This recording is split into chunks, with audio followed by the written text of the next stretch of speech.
Beralih ke wilayah ke Sarawak, antara tupuan rakyat Sarawak hari ini dinasihati supaya mengambil dos penggalak kedua COVID-19. Perkembangan lanjut kita terus saja bersama Vanessa Mering di sana.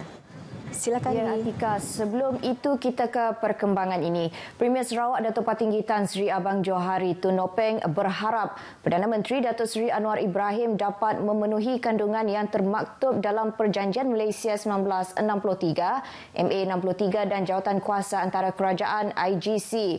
Dengan memenuhi permintaan itu, Premier berkata ia akan membolehkan Kerajaan Gabungan Parti Sarawak GPS mentadbir negeri ini dengan lebih baik. Ujar Datuk Patinggi Tan Sri Abang Johari yang juga pengurusi GPS, seperti yang selalu disebut oleh bekas Ketua Menteri Allahyarham Tok Nan, hanya orang Sarawak yang tahu akan perihal Sarawak. Premier juga sekali lagi menegaskan untuk mendapatkan semula hak Sarawak adalah lebih penting daripada jawatan timbalan Perdana Menteri. Jelas beliau jawatan itu bukanlah menjadi keutamaan memandangkan ia tidak termasuk dalam agenda GPS ketika pilihan raya umum ke-15 yang lepas. Namun beliau memberikan nada terima sekiranya jawatan itu diberikan kepada wakil rakyat dari Sarawak. Beliau berkata demikian pada majlis makan malam GPS Backbenchers di Kuching malam tadi. Rakyat Sarawak dinasihati supaya mengambil dos penggalak kedua COVID-19 dengan segera. Timbalan Premier Datuk Seri Dr. Sim Kui Hian berkata, walaupun ramai yang telah mendapat vaksin dan dos penggalak sejak awal tahun lepas, namun ia tidak memberi jaminan sistem imuniti bertambah kuat. 3 dose or 4 dose, jangan tell me that you lupa, so those, you should really go to get vaccinated because the number is increasing, because the variant is here, XBB is here. Setakat November lepas, Sarawak hanya merekodkan 50,000 penerima dos penggalak kedua daripada 1.6 juta penerima pada dos penggalak pertama. Beliau turut menekankan sikap sambil lewa masyarakat terhadap keberkesanan vaksin tersebut hanya akan mengundang kesan COVID yang mana imunitinya kian lemah selepas 6 bulan mendapat vaksin. Datuk Seri Dr. Sim bercakap kepada media selepas majlis perasmian blok baru Sekolah Jenis Kebangsaan Chonghua Batu 35 di Tarat Serian. Blok baru sekolah itu mula dibina pada tahun 2016 namun mengambil masa yang lama untuk mengumpul dana dan akhirnya berjaya disiapkan dengan kos 4 juta ringgit. Sekolah dengan sebuah blok baru itu mampu menampung lebih 600 pelajar dan guru. Lebih 200 peserta dari Sarawak, Sabah dan Semenanjung akan berkampung di Kuching untuk menyertai pertandingan kaligrafi Cina dan Arab peringkat kebangsaan pada 19 hari bulan ini. Menurut Menteri Pelancongan, Industri Kreatif dan Seni Persembahan, Datuk Seri Abdul Karim Rahman Hamzah, pertandingan tersebut akan berlangsung selama 3 hari serta menawarkan hadiah wang tunai bernilai lebih RM58,000. Ia dianjurkan bersama oleh Jabatan Agama Islam Sarawak dan Persatuan Kaligrafi Kuching Serian.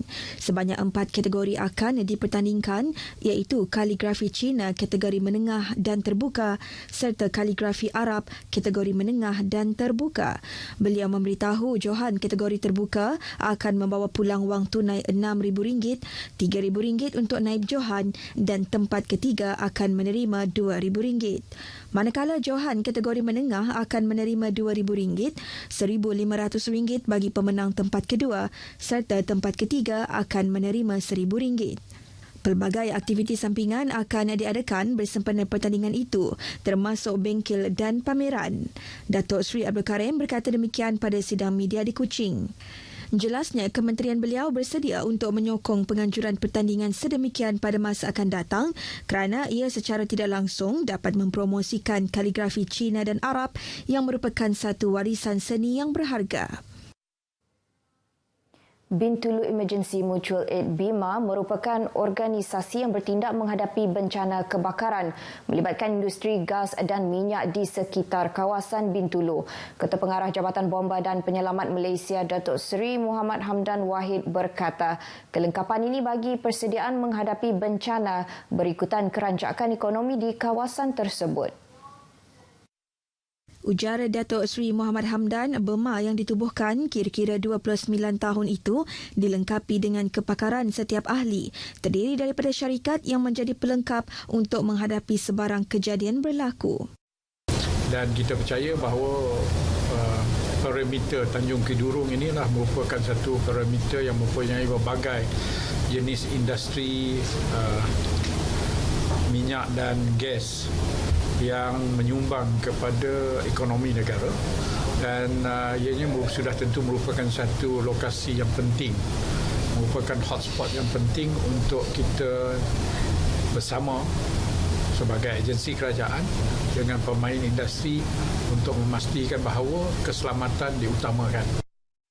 Beliau berkata demikian semasa merasmikan BEMA dan Majlis Perjanjian BEMA antara Syarikat Petroleum Nasional Berhad, Shell dan pelbagai industri di Bintulu. BEMA turut mewujudkan pelan tindakan kecemasan untuk memastikan ahli BEMA mempunyai sumber mencukupi selain memastikan tindakan kecemasan dapat dilakukan secara sistematik. Baik, dengan itu sekian berita dari Sarawak. Kita kembali bersama Atika di Angkasa Puri. Silakan. Baik, terima kasih Vanessa untuk perkembangan dari Sarawak.